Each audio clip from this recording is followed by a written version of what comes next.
Hi guys, it's me. What's up? I just got done moving everything off my tables from this table to this table because it's windy and I'm pretty sure it's about to rain. I put all my stuff in a box just so all my, mixing stuff is not out and about. And I plan on putting this tablecloth over that stuff. Hopefully water doesn't seep through. I don't think it's gonna rain through the back porch that bad, but the mist still comes through, so I'm hoping that just saves it from everything getting wet. I'm working on getting a art drying rack. So that's what I will, it's got like all the different levels. That's what I will probably use from now on after I get that. So that I could just cover the whole rack and then nothing of the cover is gonna touch the items. So we'll see how today goes. Hopefully nothing gets ruined. I'm waiting on my Amazon order for all of my new paints, some new molds, my backing paper for the printouts, and a couple other things. I think some more powder. And we're just gonna get a molding and put some kits together, post them up, see how it goes, show you guys along the way. And that's where we're at. So happy Tuesday. I'll probably take a video later. I didn't take a video when I did my new, okay, so I read a bunch of stuff about how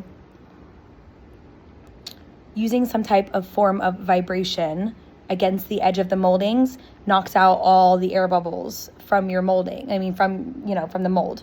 So these 3 molds that I have right here, I did that. I used a massage gun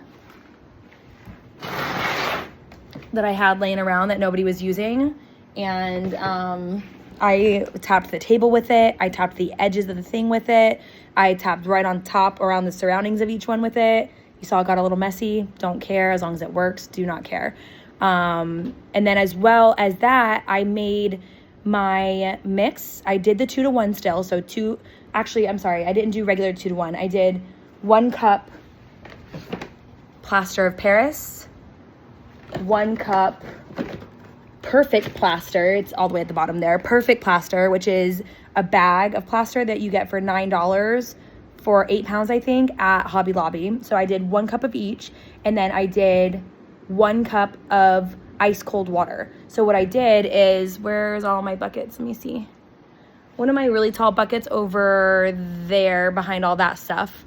I did sink water, but it wasn't really getting cold for some reason. It gets really hot, but not really cold. So then I did a whole bucket of ice on top of it. Then I came outside in my little setting here and I put the ice in the bucket, let it all melt down, and then the water was ice cold. I didn't want any ice chunks left in my water, so I kind of sat out here and played on my phone for a little bit while that melted so that I could have clean, ice-free water that was still ice cold. So that ended up working. It seemed like it kept my mixture loose longer. So my idea is, as your mixture is heating up, it's hardening. And I assume that's like the chemistry of it. I don't have a degree in chemistry or anything of the sort, but I assume that's what that's doing. So now that I have you, I'll demold these 3 just to show how that went. Let me grab something to hold the phone up. Oh. Okay, so on these molds, we did this mold, all of them. We did the bottom 4 of this mold, and I did A through N and T on this mold. So we're gonna go ahead and demold them. I see bubbles on the top, but I think that's the point. I think it made the bubbles rise, and then you just sand the back down, so you can't even tell that it was like that. If these are all bubble free, then I've done what I came here to do, and I've completed the mastery of no bubbles. So let's see. Let's get some of these. Let's see, show you what I'm doing when I do that. I kind of pull it all apart so that no edges are sticky. All right, let's see. 1 bubble. Okay, that's good. That's good news.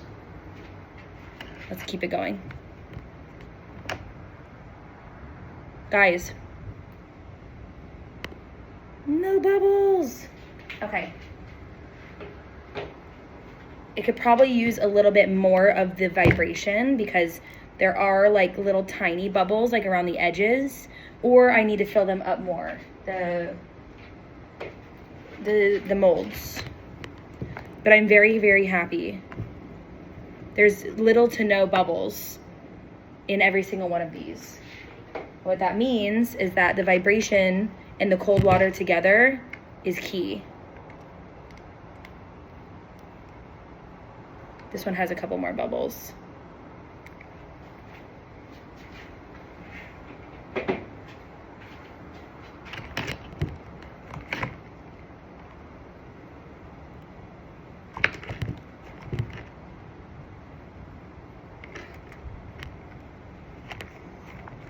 That one had a big bubble in it. But it's an oopsie. I mean, these aren't all gonna be perfect all the time. And if people expect them to be, then they're in the wrong business, to be honest. We're gonna do the letters last because that's the last thing that I did. So we're gonna pull these ones apart, see how good these ones did.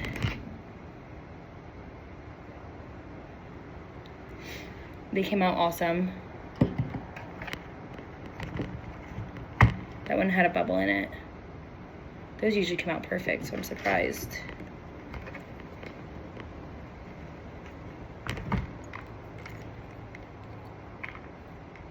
That one came out really good.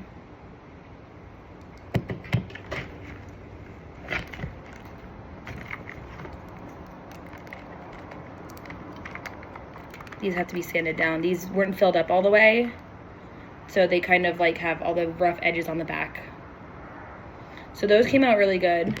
I think that the vibration is the key. The cold water helped too, because the cold water, I didn't waste as much ceramic and stuff. Earlier, I was trying to do 2 cups plaster of Paris, 2 cups perfect plaster, and 2 cups water. And I did regular water, and it literally, I poured like 2 little molds, and then the whole thing was like so thick that I couldn't even add water to make it thin anymore. It was just, so I wasted the whole thing. All right, let's pull these apart. Let's see what we can do about these ones.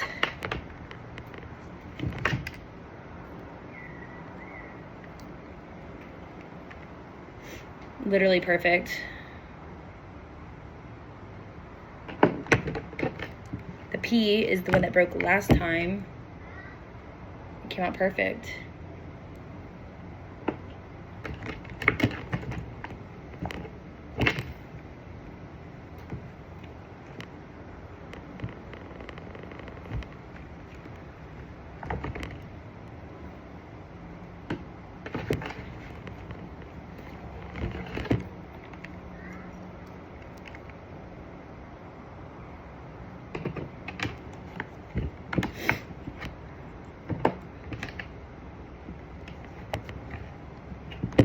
J.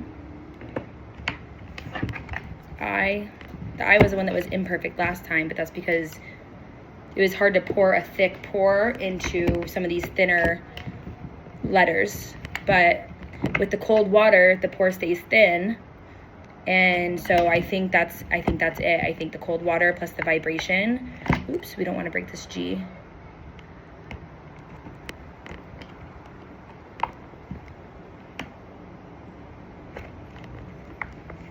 Yeah, the cold water plus the vibration made everything really good this time. I'm feeling good. I get more plaster later. I get more molds later. All my paint comes in later. That one had a little bubble in it. So I feel good about trying some stuff later.